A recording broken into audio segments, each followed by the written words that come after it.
گوش نمیده میگه بره بالا همین شاخه ظرف رو بریم که خیلی کارمونم بیاد تو جمع کنه داره باش خدا بهت برکت الهی هم ما خوش نمیگذارم بکنیم برسه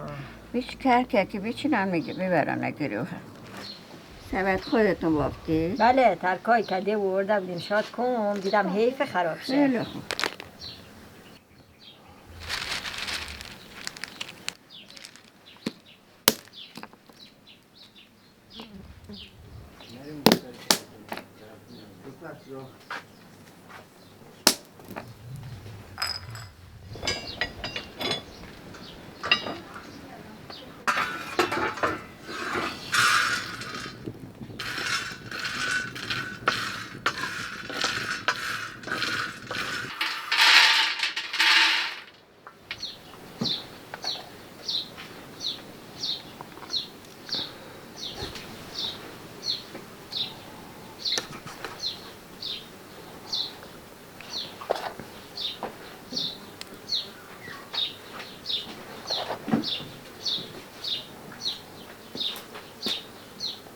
کاظم